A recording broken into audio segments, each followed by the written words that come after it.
حضرت خواجہ عثمان ہارونی رحمۃ اللہ علیہ نے فرمایا، ایک دفعے میں خانہ کعبہ کی طرف مجاوروں کے درمیان کچھ عرصہ گوشہ نشین رہا۔ ان بزرگوں میں ایک بزرگ تھا جسے خواجہ عمر نفسی کہتے تھے۔ ایک دن وہ بزرگ امامت کر رہے تھے، فوراً حالت عجیب ہو گئی۔ سر مراقبے میں لے گئے۔ کچھ دیر بعد جب سر اٹھایا تو آسمان کی طرف دیکھنے لگے اور اہل مجلس کو فرمایا کہ سر اوپر اٹھاؤ اور دیکھو۔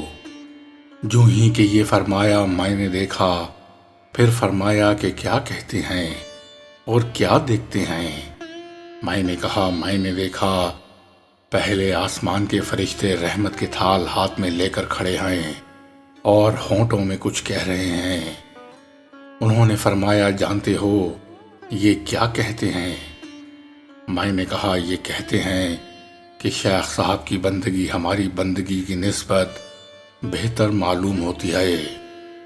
جو ہی میں نے یہ کہا اس نے سر اٹھایا اور مناجات کی کہ اے خداوند، جو کچھ تیرے بندے سنتے ہیں اہل مجلس بھی اسے سنیں۔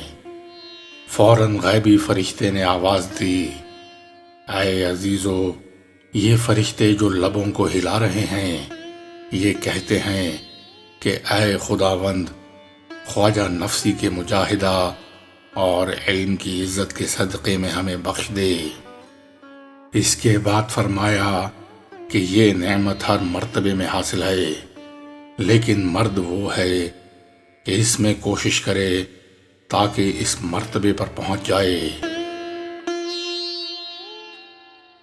پھر فرمایا، اے درویش، بغداد میں ایک بزرگ تھا جو صاحب کشف و کرامت تھا۔ اس سے لوگوں نے پوچھا کہ آپ نماز کیوں نہیں ادا کرتے؟ فرمایا کہ اس میں تمہیں کچھ دخل نہیں، لیکن جب تک دوست کا چہرہ نہیں دیکھ لیتا میں نہیں پڑھتا۔ پھر فرمایا یہی سبب ہے کہ جو بعض مشائخ فرماتے ہیں کہ علم علم ہے جس کو عالم جانتے ہیں، اور زہد زہد ہے جس کو زاہد جانتے ہیں، اور یہ بھید ہے جس کو اہل معنی کے سوا اور کوئی نہیں جانتا۔ ایک مرتبہ کھانے کا ذکر آیا تو آپ نے فرمایا کہ کھانا دسترخوان میں لاؤ تاکہ اس کے اوپر رکھ کر کھائیں۔ گو رسول خدا صلی اللہ علیہ وآلہ وسلم نے دسترخوان پر طعام نہیں کھایا، لیکن دسترخوان پر رکھ کر کھانے کو منع بھی نہیں فرمایا۔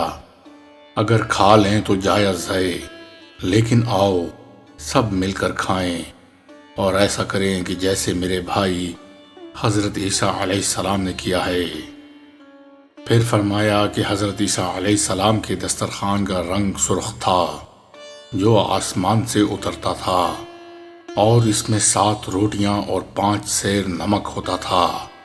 پس جو شخص دسترخوان پر روٹی نمک کے ساتھ کھائے تو فرشتے ہر لقمے کے ساتھ 100 نیکیاں لکھتے ہیں اور اس کے 100 درجے بہشت میں زیادہ کرتے ہیں، اور وہ بہشت میں حضرت موسیٰ علیہ السلام کے ساتھ ہوتا ہے۔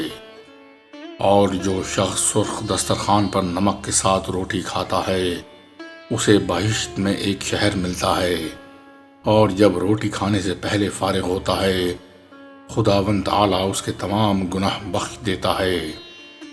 پھر فرمایا کہ خواجہ مودود حسن رحمۃ اللہ علیہ کی زبانی سنا ہے کہ جو شخص سرخ دسترخوان پر روٹی کھاتا ہے خداوند تعالیٰ اسے نظر رحمت سے دیکھتا ہے۔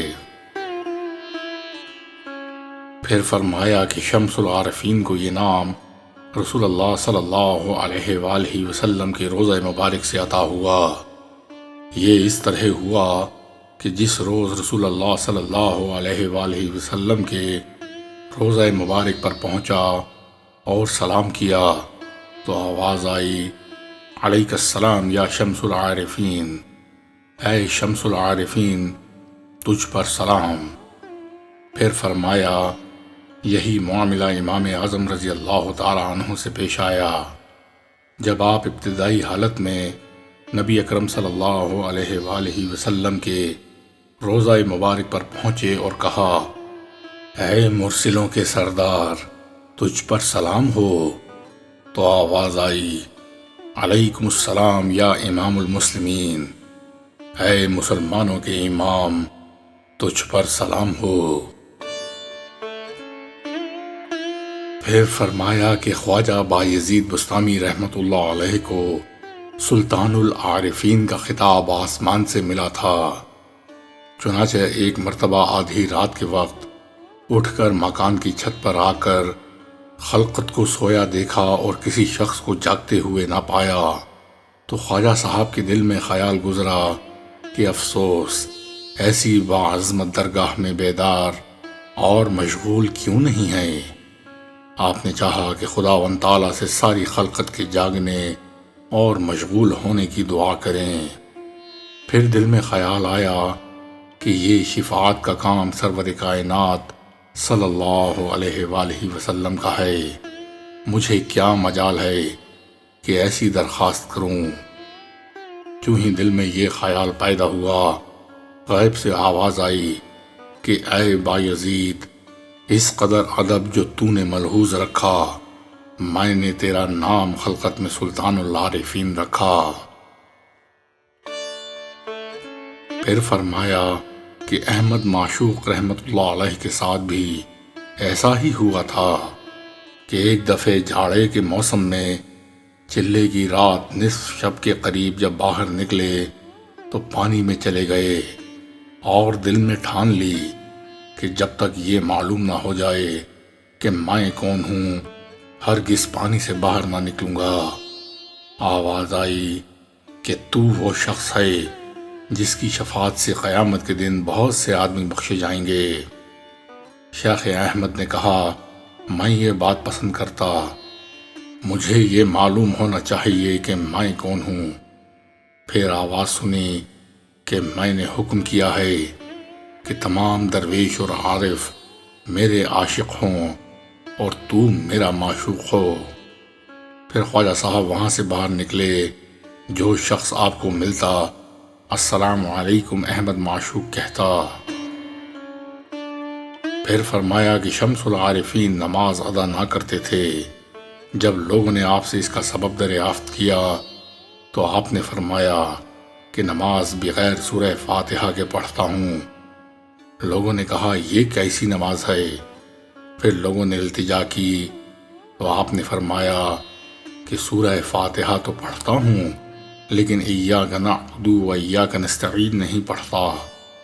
لوگوں نے عرض کیا کہ آپ ضرور پڑھیں۔ اس کے بعد دیر تک گفتگو ہوتی رہی۔ جب نماز کے لیے کھڑے ہوئے اور سورہ فاتحہ پڑھنا شروع کی تو جب ایاک نعبد و ایاک نستعین پر پہنچے تو آپ کے وجود مبارک کے ہر رونگٹے سے خون جاری ہو گیا۔ پھر حاضرین کی طرف مخاطب ہو کر فرمایا کہ میرے لیے نماز درست نہیں، گو لوگ تو کہتے ہیں کہ میں نماز ادا کرتا ہوں۔